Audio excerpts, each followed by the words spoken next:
other famous Hollywood martial artists that are not as authenticated as yourself?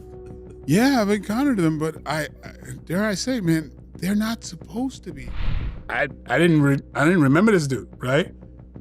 I guess he was a heavyweight there was a time where guess I'm fighting my own demons, like I didn't care who was, across from me. It's never a question about, is he really that tough in real life? Is he really a beater? Can he really get many people up? There's no question about that because you have the authenticity stamp. Hollywood loves to sell us warriors, men who can knock out 10 opponents with one spinning kick. Legends who never seem to miss, never get tired, never lose. But what happens when someone who's actually lived the fight world pulls back the curtain?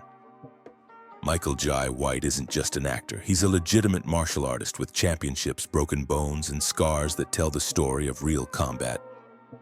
And when he looks at Hollywood's so-called warriors, he doesn't see strength. He sees fraud. From the biggest stars of the 80s and 90s to the sacred names fans still worship today, White has no problem exposing the difference between performance art and actual fighting skill. What he reveals doesn't just question reputations, it shakes the very foundation of martial arts in popular culture. And the first target? A man who built his entire career on a single split, Jean-Claude Van Damme, the muscles from Brussels. The name alone became synonymous with martial arts cinema. And yet, according to White, his legacy rests on one circus trick more than real combat skill. That Volvo commercial, the one where Van Damme held a perfect split between two moving trucks, was burned into pop culture forever. It was sold as proof of his mastery, the kind of physical control only a true fighter could have. But White saw through it immediately. Van Damme wasn't forged in combat, he was polished on stage. His early life was spent in ballet studios and bodybuilding competitions, not blood-soaked tournaments. The few matches listed on his record barely count as competitive experience. They were whispers compared to the roars of men who'd spent their youth in dojos, rings, and underground circuits. On screen, his high kicks sliced through the air like blades. They looked lethal, but in real combat, those same kicks would have been liabilities. Too slow, too high, too exposed. And dare I say currency. But the peace of mind is the most thing. What's rich is really like how you living. You know what I mean? Against a trained opponent, they'd leave him wide open for takedowns and counterstrikes. Still, Hollywood didn't care about reality, they cared about spectacle. And Van Damme knew how to give them exactly that. The problem was never his flexibility, it was what that flexibility disguised. Real fighters know excessive looseness trades stability for flash. Kicks that soar over heads look cinematic, but they drain power and leave openings. Van Damme's legs could touch the sky, but the moment a wrestler shot in low, the fight would be over. Michael Jai White caught the details instantly. The stances looked like they belonged in a magazine photo, not in a cage. The timing was set to a director's countdown, not an opponent's strike. The entire performance was crafted for slow-motion replays, not survival. Van Damme was a dancer playing a warrior, and White made sure people knew it. But Van Damme wasn't the only one. Hollywood had another so-called martial arts king, a man who hid behind flowing robes, slicked back hair, and intimidation tactics. And Michael Jai White had seen him crumble the moment real fighters walked into the room. Steven Seagal. For decades, he strutted across screens, breaking wrists and throwing villains like rag dolls. His Aikido looked unstoppable. His presence was ice cold. But the truth? White knew it was an act. On set, Seagal made a habit of humiliating stuntmen. He'd twist their joints, slam them harder than necessary, and bully anyone who wasn't in a position to fight back. To casual viewers, this looked like dominance. To martial artists, it was insecurity. Because when Seagal faced someone like White, someone with genuine combat skill, the aggression evaporated. The fake aura disappeared. Suddenly, Seagal became careful, respectful, and controlled. That wasn't discipline, it was fear. The real danger wasn't just Seagal's ego, it was his influence. He branded himself as a tactical expert, teaching law enforcement and military groups his techniques. But Aikido, the art Seagal built his career on, isn't designed for combat. It's a defensive system built on philosophy, not pressure testing. It looks clean in demonstrations because the opponents are compliant. They dive, flip, and collapse on cue.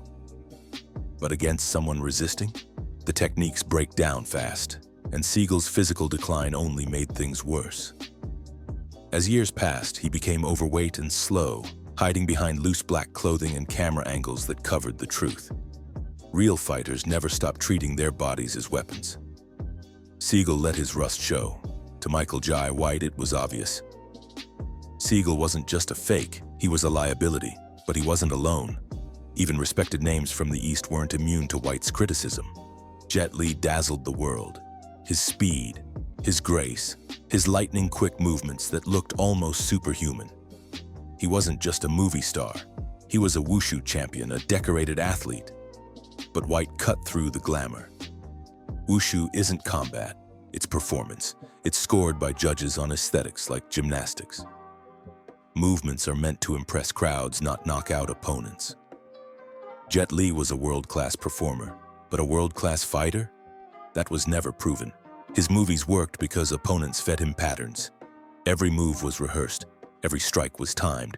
He could unleash backflips and whirlwind kicks without worrying about being punched in the face mid-air. But in a real fight, none of that holds up. Real fighting is messy, it's violent, it doesn't care about how pretty your form looks. Michael Jai White pointed out the difference. Fighters who've taken real hits move differently. They keep their hands tight. They don't waste energy. They know how it feels to get rocked and how to keep going. Jet Li never had that. His speed looked supernatural, but it was designed for spectacle, not survival. Without the grit of live resistance, his skills belonged to the stage. And if White was willing to call out Jet Li, what he said about the most sacred martial arts figure of all was bound to shock people. Bruce Lee, the Dragon, the man who introduced the world to Kung Fu cinema. For many, criticizing Bruce is sacrilege. But Michael Jai White wasn't afraid. Bruce's legacy was built on philosophy, demonstrations, and charisma.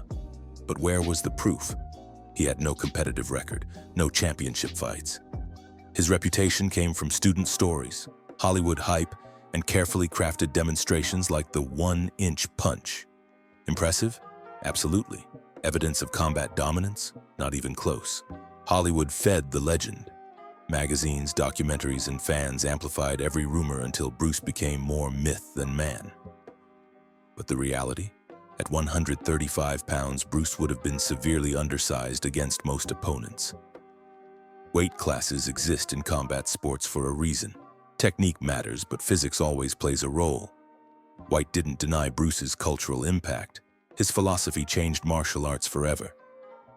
But cultural influence isn't the same as stepping into the ring. Bruce Lee's genius was in ideas, not in untested domination. And yet fans believed he was untouchable. But Bruce's myth looks modest compared to the man who flat-out fabricated an entire career. Frank Dux is the most infamous fraud Michael Jai White ever discussed. This was the man who claimed he'd fought in a secret underground tournament called the Kumite. He even said he'd inspired the movie Bloodsport.